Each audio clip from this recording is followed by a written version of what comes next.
Omni Creations is proud to present Hello, my name is Leslie, and welcome to Ring Ring Hello. Omni Creations gives me opportunity to show no matter your age, background, or mental illness, you can accomplish anything while supporting others with a kind heart. All right, hello.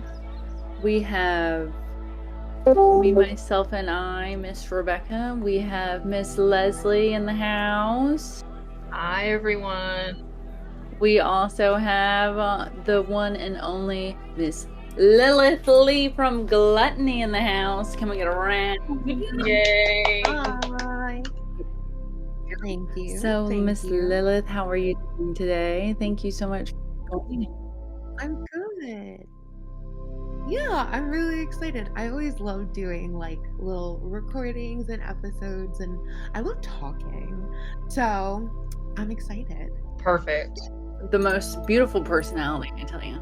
And we are so excited to have you here. Could you tell us a little bit about who you are and where you grew up? Yeah, so my name is Lilith. I grew up in Northern Virginia. I'm 30. And yeah, my art journey has been a lifelong journey. I've always loved art. I think a lot of it is just like, I don't know. It's always just been the best way that I could express myself. And I wasn't always allowed to do it in the ways that I could, which I think is why my art is like so dark and gloomy now. But, you know, it's also fun and colorful and exciting. And it's unique and it's beautiful. Like, even though that's the thing that I love personally about your art so much is like that the connectivity of having a dark element to your art, but still being this beautifully colorful, bright, loving person. And it's like, yeah, you can have eyeballs and stuff that looks creepy, be beautifully decorated and covered in glitter, and like it does make sense.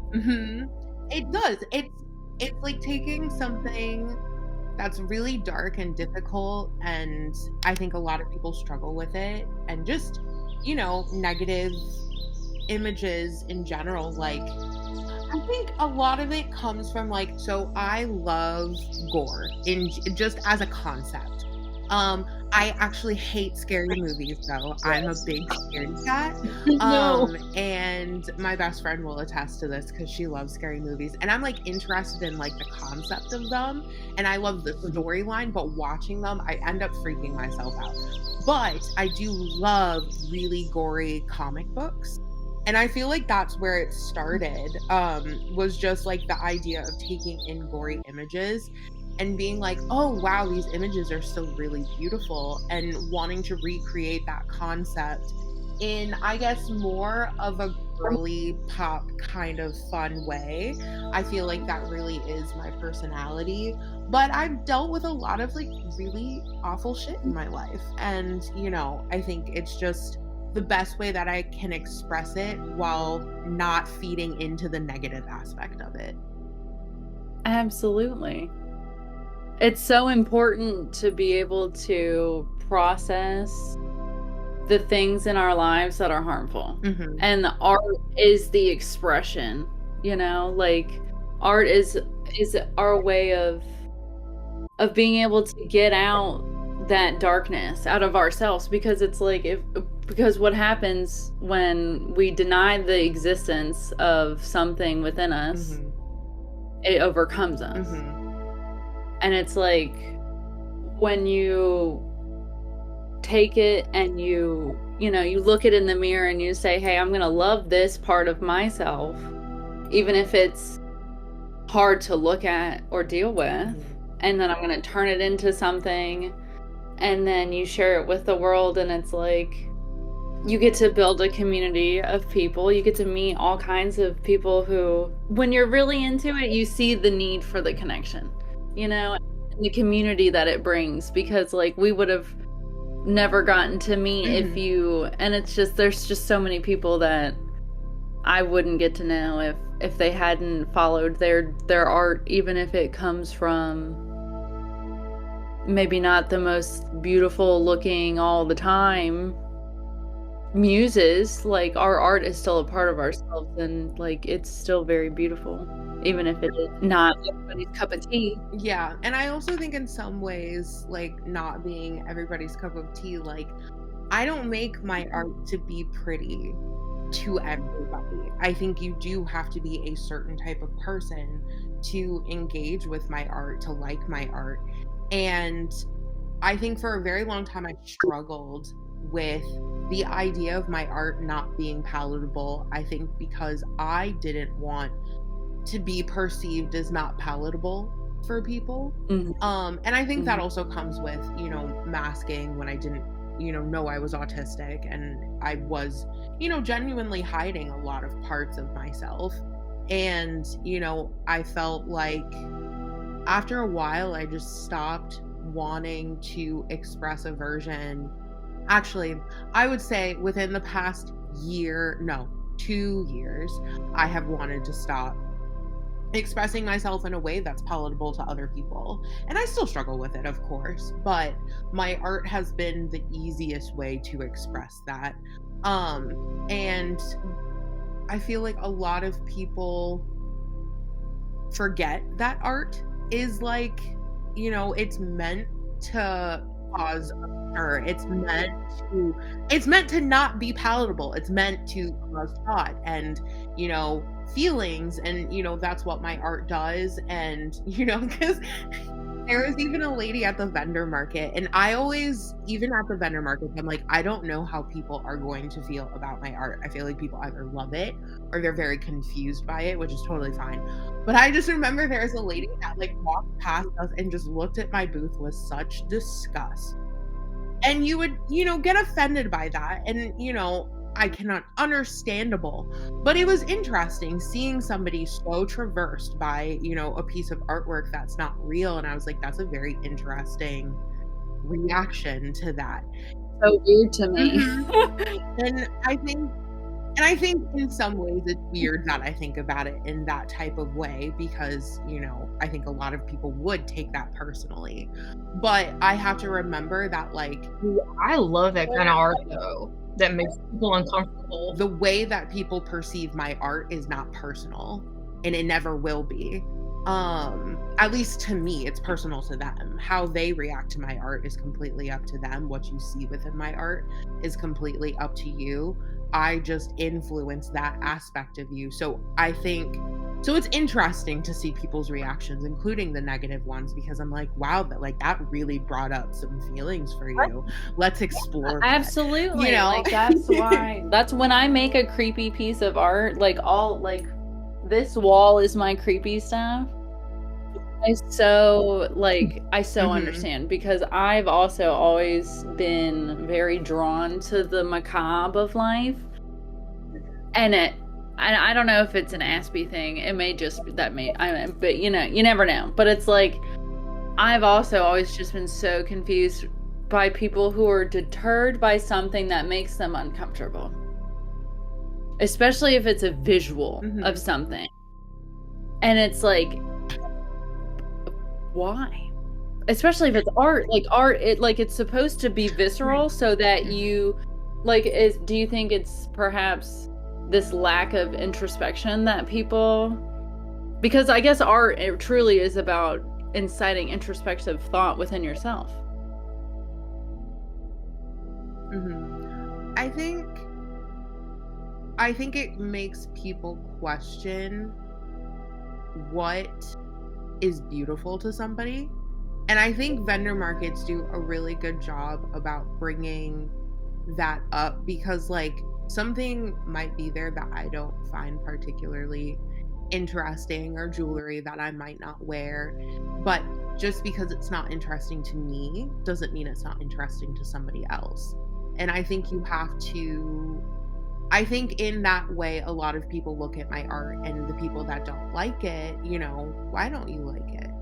you know, and it's okay that you don't like it. Like, that's fine. People, it's not about saying why don't you like it. People take that and think that we're saying you should like it. No, it's like genuinely the curiosity of like, I love my art and you love your art. I love your art. I mean, you know, Leslie loves your art. Like, when you admire something so much, it truly is difficult to understand a perspective that is the opposite, which would be distaste. Yes.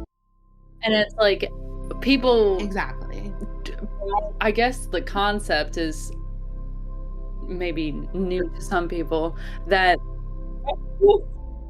oh, it's definitely, I feel like a lot of it too is people have never seen it before, and I get told that all the time. I think not only with my art, but also, well, I mean, not only with my sculptures, but also with my art in general. Even because I have been, you know, kind of playing with AI art a little bit. Well, actually, it's been a lot of it. It's kind of like the lottery, and there is an excitement that comes with it of just like creating these images and seeing what you get. And even that community, you know, I've been speaking to some of them because I've gained a lot of followers, but it also is just like a really supportive community. But everybody's been like, wow, like I've never seen stuff like that before. And I'm like, well, it's extremely based on my art. And, you know, I built my own models, which has been really, really fun to play with. I don't know if you know, but I'm like a computer nerd, and like I love like working with technology. Like I went to school for graphic design, so computers are... Oh, so AI art is a deep niche for you. It's a deep niche, but it's also a very new niche because, you know, I think for a very long time I don't want to say I struggled with the concept of AI, but I think a lot of people, because of all... Every artist has... Yeah, that it's current, it's active amongst all artists currently. I would say the the moral dilemma of, are we still genuine artists if we utilize AI in any way, shape, or form? I've been struggling with it. So I and a lot of people I've talked to, there's a lot of discussions going on, and there is a lot of negativity around it. And I think a lot of it does stem from like all of the boycotts of AI writing or script writing and things like that. And for those things, I can completely understand because, you know, and, you know, maybe this is also a hypocritical thought, but I feel like writing a script is very different than creating art. Writing a script can be broken down into words, concept, and, you know, okay, actually, maybe to write a basic script. Obviously, there's storylines. There's like other things, like you can make a really good story with just a script. And, you know, but like baseline, I feel like that would be very easy for AI to do because it can be replicated very easily. Where art and, you know, is so much different because there really is the person behind it. And it's not just the strokes, it's the concept, it's the thought process, it's the color palette. There are so many personal details that I feel like really elevates art. And I feel like AI can replicate that to some extent, but you still have to have a person behind it to be able to create that. And I know that there are, you know, copyright issues, which I can understand, but if you're making your own model and you're creating it from your own artwork and your own experience, I guess I don't understand what the issue is from that perspective. But I can understand with like AI driving cars and like AI, you know, taking over jobs. Like I can understand that to some extent. And then in other extents, I'm like, you still need a person behind the AI. So I think from a moral perspective, I think I take more of just like, I think it's new technology. People always hate new things and, you know, they'll get over it. It's unregulated, so everybody has to have a tiz about it. And, you know, I think when digital becomes a discussion with art, people get really, really upset because it does differ from the old-fashioned way of doing things. And I think it's new art versus old art. But I also don't think AI art takes... Well, it's also so modern. It is modern, but I also don't think AI art takes away from, you know, regular art and classic art done by a person. Like you can't, like they are two completely different things. So to think that AI would make normal art obsolete? Like, it can't, because it's referencing itself, not other people. Like, it constantly needs things, and people have to replicate things. So, you know, you have to feed it something. You can feed it its own images, but they get more warped as you continue. So, absolutely. Yeah. Thank you so much. I have been very much so waiting to have this exact conversation. Yeah. Because so many people, like, I mean, especially with doing business right now, like, and AI in every aspect, like, it doesn't matter what you're doing as a job, AI is coming up in conversation of workplace. So to be able to have the conversation on a perspective sense of as an artist to an artist, and then the concept, because you also are able to understand that business management side, because you own GLTNI and that is your brand.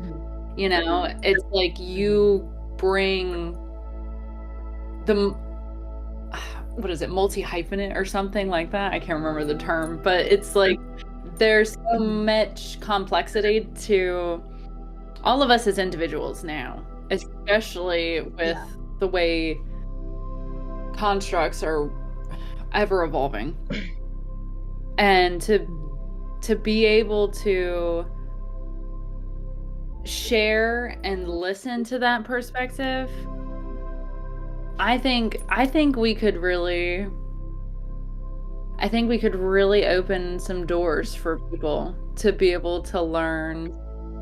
Because I think a lot of why people have, the basis of all of it is fear, number one. Like, fear what they don't know, you know, and like, it goes, you know, we don't need to explain the understanding of that. So to be able to have a person like yourself who is very understanding and gentle in perspective, but also very disciplined in advocacy of their personal thoughts and perspective. That perspective that you have and bring is just so delightful. Thank you. I do think a lot of it does come from being autistic. I think there is really a sense of rules, but like, rules at the end of the day, it's not that they're meant to be broken, but like, there are always loopholes. There are always, you know, ways to get around things. And, you know, so I always try to take every single thought into account. And it's like, well, playing devil's advocate, I'm like, I do that all the time with myself. Like, I debate myself on things constantly. So when it comes to things like AI, I think the biggest issue that a lot of people have with it is, you know, can you really call the people who are creating AI art an artist? And it's like, okay, fair question. When you have an actual artist using AI, there's skill. Yeah, there's skill that you do need to have. But I think when it comes to, like, what are you going to say that I can't draw? I can. I make sculptures. I make, you know, really intricate drawings. But I think a lot of people also forget that my disability plays a very large factor in the type of art that I can create. And AI art allows me as a disabled person to create the art that I otherwise wouldn't be able to, whether that's through energy, whether that's through, you know, just chronic pain. And like, yeah, could I create an oil painting of these things that I create? Absolutely, I could. But I think there does come a factor of time. There does come a factor of my disability. There's also my autism. You as a person. And I'm a person, and I, you know, work, and also capitalism. Like, that there are freedoms that don't allow me to do the art that I want or have time for. And it's frustrating. And, you know, AI allows that release. And I also think, to some extent too, I have so many thoughts and ideas going through my brain at one time, and it's so hard to pick something to do, or, you know, fear that it's not going to be exactly how I portray it in my head. So there is a form of perfectionism that does hinder, you know, my artistic ability. But it also just allows me to get all my ideas out and like have a place to put them and say, cool, got that out. And I've also got some cool images that I want to like recreate with myself and like cosplay as these images and recreate those digital images. And then like that's my art, but the art's still based off of AI. Can you say that's not a real picture? No, right. You can't.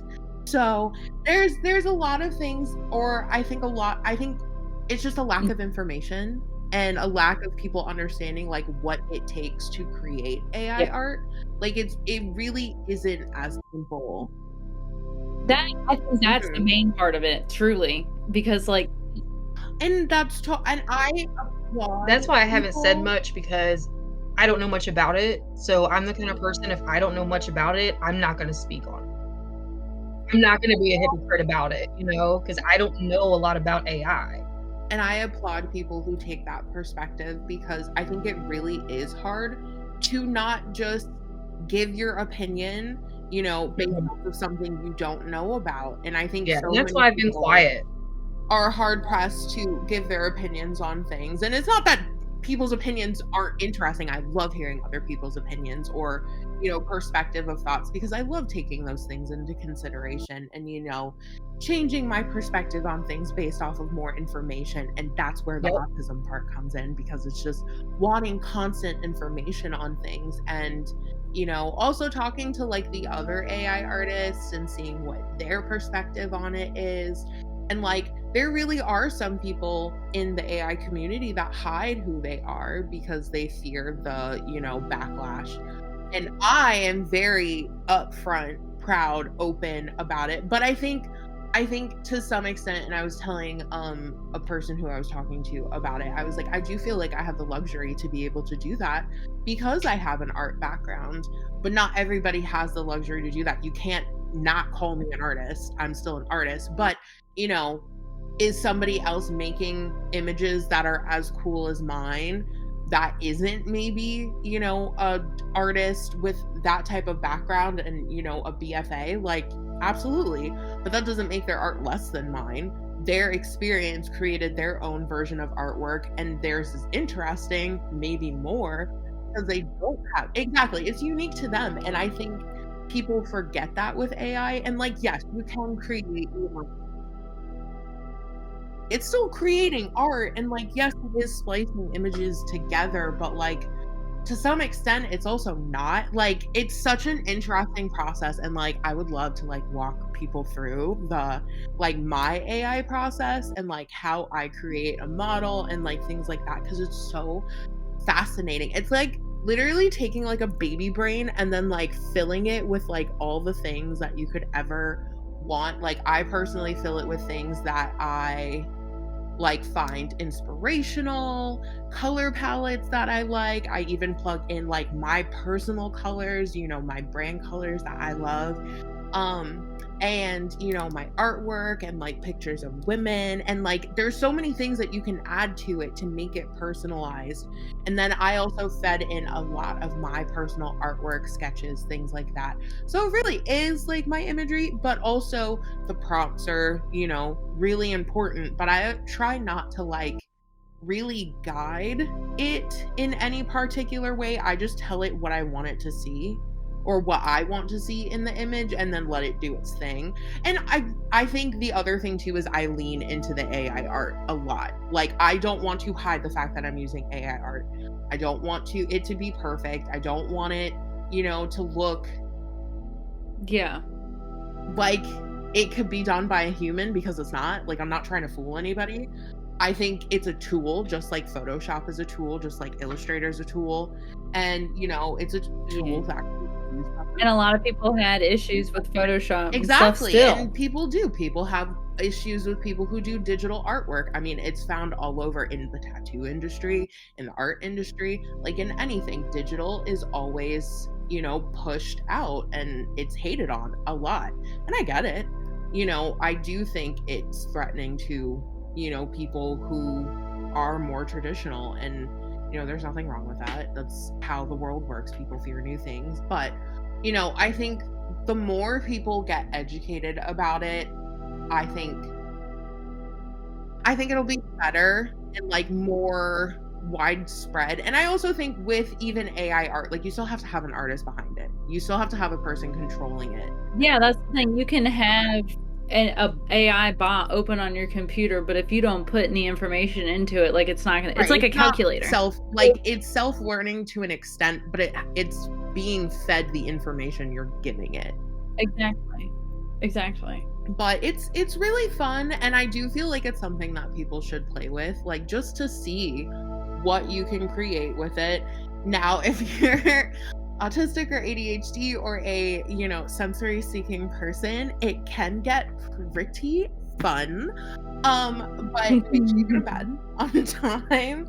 And, because it really is like winning the lottery of like, what's the coolest image I could get out of this? Like, you do get a lot of rejects, or like for me, I wouldn't really call them rejects, but just images that I'm like, that's really cool, but like that's not really, doing anything for me. I don't know where I was going with that thought, actually.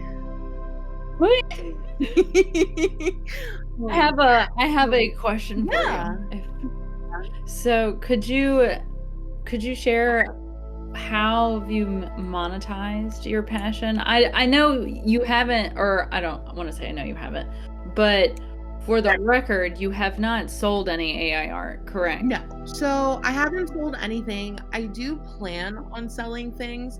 And as far as I've seen and spoken in the AI community, there isn't like laws against it or anything. Like, it's not illegal. It's just frowned upon. Because like, to some extent. Now, obviously, if you're using copyright images, like, I do think you can run into issues there, but, that makes sense. But you can't steal somebody else's stuff in AI. Exactly. But in terms of, like, AI art community, like, it's copyright free. So you can't, like, my images are my images.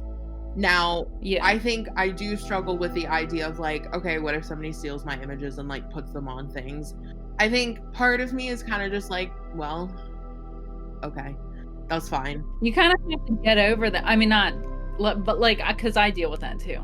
Copyright my doodles, even though like I have them tattooed on my body. I've made them for so long. It's no matter what, there's something that's unique to me, but in it comes a sense of freedom when you realize that we make our art for ourselves, and like, if somebody wants to take it and make money off of it, in my opinion and perspective that I try to see it is, I take it as a compliment, because I'm like, if somebody else can sell my stuff, I can make 10 times more money then. I'm the real deal. I'm the actual artist, and it's like that's just a motivator. Right. Like, I can actually sell my stuff. Like, you only have exactly when you are the entity of creation. Mm-hmm. Like, you only have so much access to my things. Like, you don't even have good ones. Like, I think a lot of that too, and even with AI art, because like you can recreate people's styles. Like, it's very easy to do. People do it all the time. But I think with my AI art and just my artwork in general, like, you really cannot recreate my art. You can't. Like, you try. I'd love to. It is extremely unique to me, and I think it's just because like my art really is an extension of me. It is me. It is just me in a form. Like, here, have a part of me. And like, I know that, some like there are people who don't like my artwork. Or for those listening, Lilith makes these beautifully accurate, sculpted, edible, not edible, arranged creatures. And they have eyeballs, and they're beautiful, and they're pink. And like, see, that's the thing too. I have a tattoo on my foot that is a peony with a flower in the center of it, with an eyeball in the center of it. When I saw your stuff, when Belle sent it to me and I saw that it's stuff with eyeballs in it, I was like, oh my God, I understand. It's a sense of art that it's just like, because I designed the tattoo, and like, and that's the thing is like, I understand the macabre element of like connecting, and just like, it's just so beautiful to me that it's like, I just couldn't imagine someone not appreciating somebody else's art, but not just somebody else's, your art in particular. And that's the thing I have to remember is like, not everybody has the same perspective. So like, yeah. And, you know, I know that people think my stuff is weird. Like, I'm aware of that. And, you know, because, like, really, who thinks about things? What even is weird? That's another thing. I don't understand the thing. I think it's weird to normal people.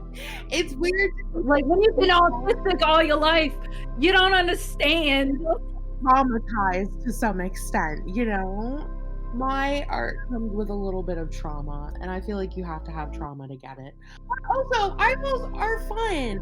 That's like how people connect to people is through their eyes. Now, I know with me and my autism, I try to I always tell people that I put eyeballs in everything to make people feel as uncomfortable as I feel when they tell me that I have to look at them or stare at them, because I typically don't look at people when I talk to them. It's a lot more comfortable for me to not look at people. I usually look to the side of them.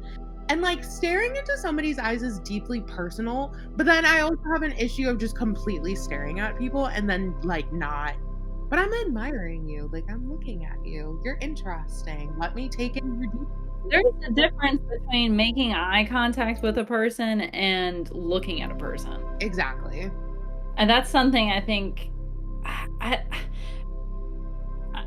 an ASB, I've always found it very silly to me also when people say the whole like you need to look at somebody when they're talking to you. And I would tell people I'm not going to look at you if I'm uncomfortable with connecting with you, like, period.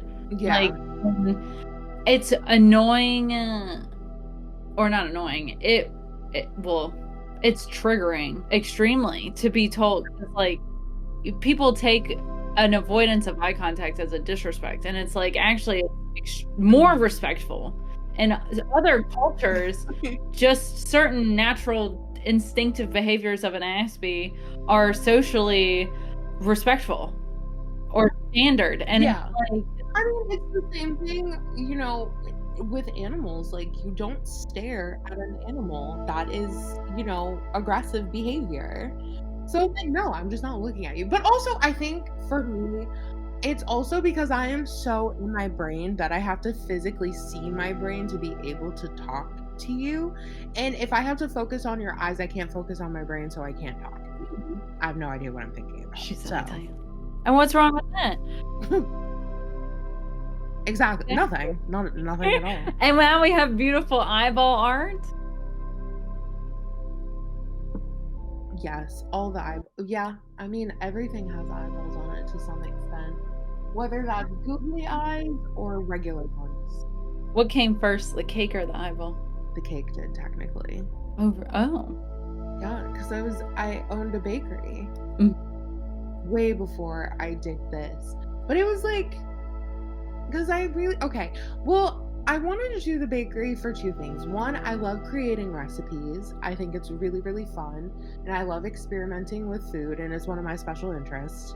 And I really like the idea of cake decorating. I thought it would be a really fun sculptural medium to work with.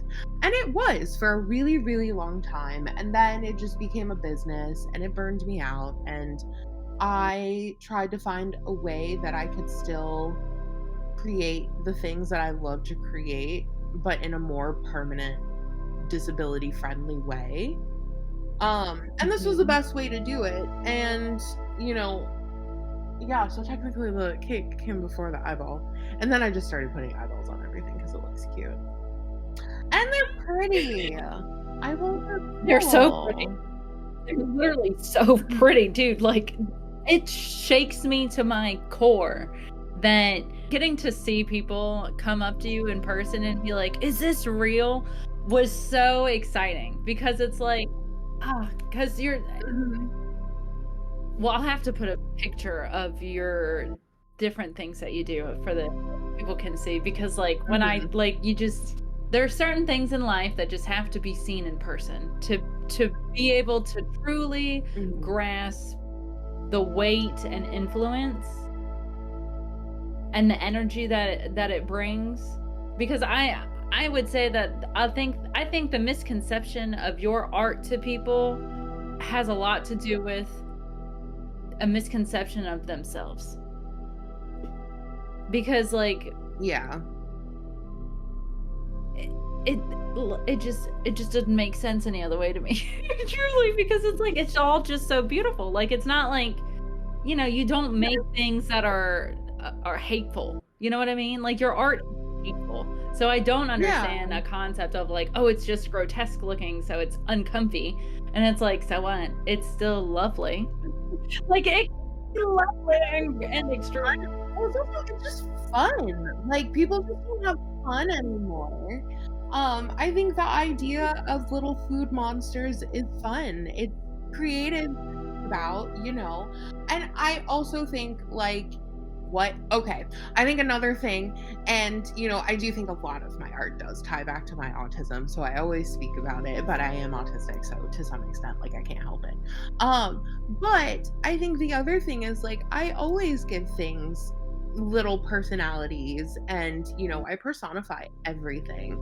Stuffed animals, bracelets, jewelry, food, like everything. Like, did you never, you know, take your little teddygrams and like bite their arms and legs off and then eat them? Like, that was something that I absolutely did, and that was fun. Now, you know, and everybody has a moment like that, and it's like, let's explore it. Like, what if these things really were alive? What would they look like? You know, are people eating them? Like, is that something that people eat?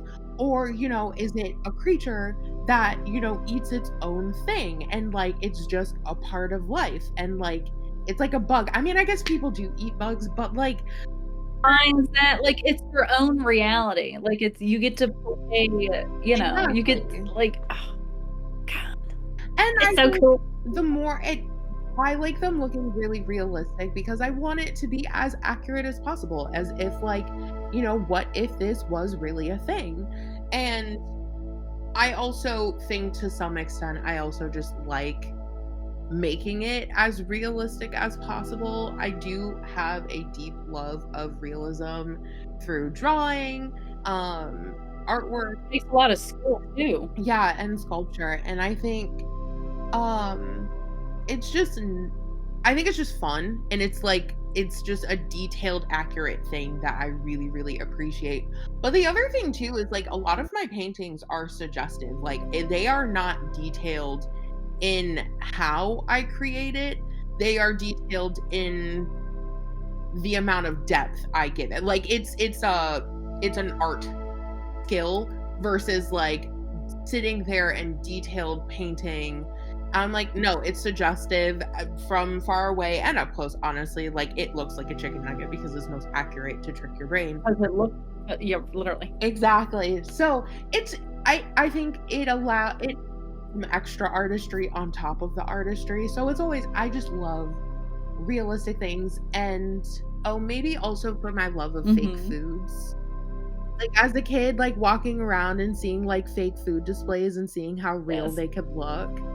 Or in Japan, like, they have like hyper realistic like food displays for restaurants, and like, I think I saw like one video of it on YouTube of like how they make it, and I was so fascinated that I went through like a deep rabbit hole dive. I was like ready to order these things off the internet. I was like, I don't even know how to, you know, take my money and turn it into Japanese currency so I can buy it and then have it shipped to my house, taking God knows how long for this to get here. And I was 19, so I had no business doing any of these things. I had no intention of actually buying it, but I was ready. I was like, I want to know how to do it. Exactly. But you were going word about it. I so understand. So when I have the money, I'm ready. And I never bought it, but now I just create things. Pictures. But yeah, so now I recreate those things on my own, and like, I want to try new foods. I want to try ice cream cones, and like, really just see what I can do with the medium. I push myself past, you know, just cakes, because I'm like, yeah, I'm really good at it. I know that. You know, what are some new things I can create? New magnet trees. everything. And I'm so excited because I'm also just trying to figure out inventory for the Oddities and Curiosities Expo in August, which I'm really, really excited about. But yeah, I think I'm just trying to like find new things to create and just like really explore my brain and like have fun with it and not make it too businessy, because I feel like that's what killed my business the last time, is like trying to make money instead of just letting it be a passion. And like even for the Oddities and Curiosities Expo, I was like, okay, these are the amount of magnets I'm going to bring with me. I'm gonna make it really businessy. I'm gonna like dedicate myself, you know, every week. And you know, to some extent maybe I should be more disciplined, but I'm like, no, that's not what we're doing. You can make that a goal and that's fine, but like remember, you're disabled. Like you're not a normal person that can like do all these things and put. Remember who you are. Yeah, and you know, just making sure that I'm taking care of, being realistic with myself. So I've been like a lot. Like you are accomplishing a lot. Like, exactly. Yeah. And then the other thing too, and my best friend tells me this all the time. She's like, you do a lot. And I'm like, I know, because I literally have like a cake sitting at the end of next month that I'm really excited about. And then I have market vendors. People to know about, like, do you want to shout it out? Oh, we can talk about it. Yeah, no, that's totally fine. So another part of my artwork, and this I think is the most autistic form of my art that I could possibly have, which is cake sitting, which for me is it's like performance art. It's very burlesque-y. I don't get naked. But it's just really to like have fun. Like I love like the feeling of cake, and playing with cake is so much fun, and I get paid to do it. So, you know, why not? And then look pretty on top of that with like cute outfits and makeup, and like I design my own cakes that I sit on. So there's a lot of fun and art that goes into each performance, and you know, it is a burlesque thing. You know, it's not. It is kink friendly, obviously, and this. So for this performance, it is, you know, a kink play party, which I'm very excited about. You know, kink and sex and all of those things, and I'm very, you know, sex advocating and forward is one of my special interests as well. So, you know, it's something that I'm really excited about and I love talking about. I wanted to be a sex therapist, honestly. That was like my first job then. Being a sex therapist, I would have so much fun. Because I love psychology and I love people and learning about people, and you know, sex is really stimulating, and you know, it's great and it's fun and it's a normal thing that people do. And you know, but then there's all the paperwork of psychology, and I was like, ew, no, I don't want to do that. I just want to color things and make them pretty. But that, because it is a special interest of mine, I was like, okay, how can I add it back into my art? And like that was the best way that I could do it. Because being hot and free and fun and artsy is being sexy, and I love that. And you know, I think in the same ways that I express myself through art, I express myself through, you know, my art performances and my cake sittings and stuff like that. And it makes me feel pretty and hot, and you know, yeah, so it is a big part of my art. But I do keep them all separate just because, you know, I know that I do get kids. And you're professional about it. That's what I'm consentful. I want people to want to see that version of me because they are consenting to it, not because I'm trying to throw it at them. Shove it. Now, on my Instagram, that's a different story. If you follow me, you get all of me, so that's not my problem. But when it comes to that, yeah, I typically want people, and plus, I know kids do like my stuff. Like, they think it's cool that there are eyeballs on things. And, you know, I don't ever want them to, like, get crossed into that. So even on my website, like, it's 18 plus, you have to type in a password. That's really for legal issues for moi. But like, if you're consenting to joining this, you said you were 18. If you lied, that's on you, not me. So, you know, putting out there's only like video regulations up to code. Exactly. So I keep them separate, you know, just so that it stays separate, but you know, at the end of the day, it's me. It's all me. I just have different Instagram profiles so I can keep them organized and like all in their separate places. But then my website, which I'm working on now, I'm gonna list all of like the different pages so that, you know, they're all together at the end of the day. And I finally updated my logo on my website to my new one. It took me forever to do. I totally forgot about it. I was like, oh, and then I added an eyeball to my logo. And now it's done. Now it's officially done. I love the logo. I'm not touching it anymore. It looks great. You want to see? I'm so excited. Yes. I was gonna say I already posted it on my Instagram like the other day. I'll have to look. Leslie. Yes. I'll say I have a question. Yeah. Since we've talked about, you know, you're very creative and you have all these different ways of expressing it. What would you say is your preferred creative outlet between all of these we have talked about? Okay, so I would say, AI art I really, really like right now because it's my newest special interest. So I have a lot of love for it because I just want to get all the information I can get. But I would say overall, a medium that I most like is sculpture, because it's the most forgiving. I think a lot of where my fear comes from with my art is the permanency of it. So like, if I mess up a drawing, it's messed up. It's done. It's gone. You throw it away. It's gone. You have to forget about it. And like, that's really scary. And I don't like that. Sculpture, if I mess up an eye, I can take it off and resculpt it. And then I think to some extent, I just forgive it a lot more. And maybe I need to learn that same tactic with drawing and painting, to just like forgive the mistake and like let it go. But we're working on that. But it's the most forgiving and the most fun to play with, also just like sensory wise. But then I also don't like the feeling of dry clay. Honestly, I don't like the feeling of cake once I'm done with it. I hate that. I always have to make sure that if I'm doing a cake sitting, they have a shower there, because I'm not walking around and it feels disgusting.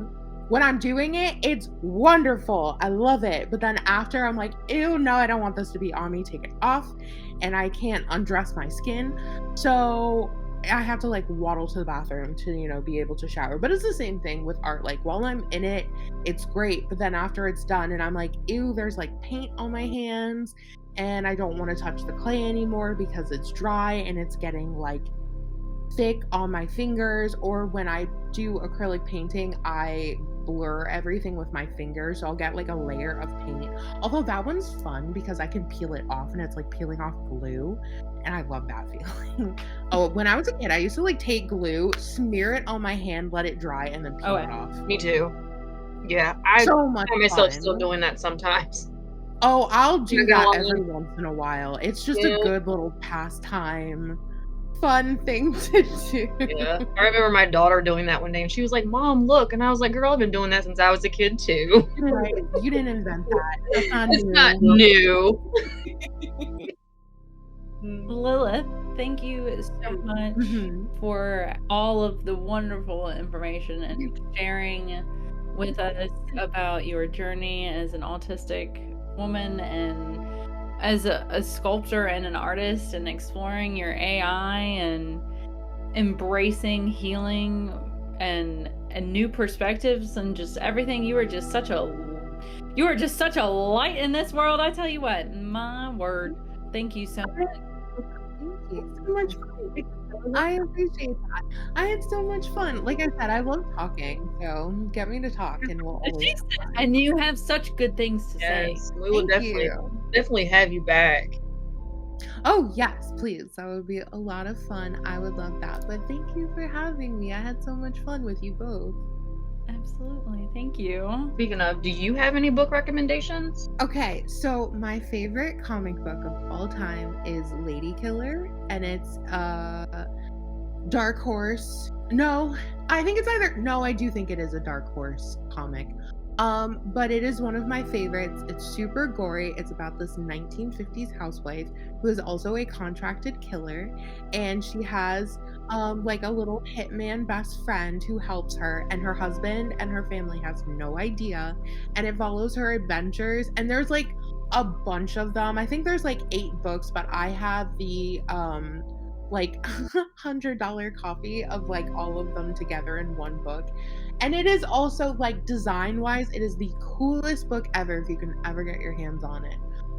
So I would recommend that.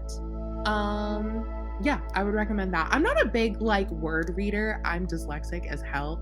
So reading is not, you know, forte when it comes to things.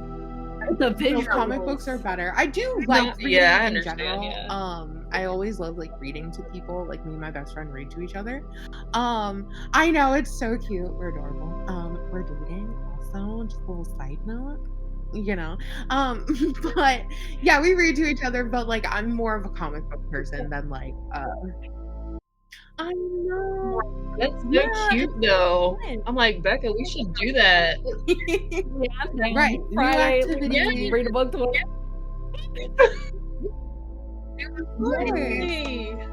Thank you so much, Lilith.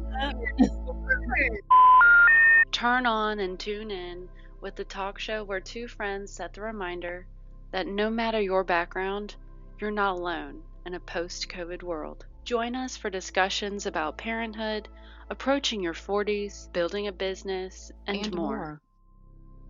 Will you be calling?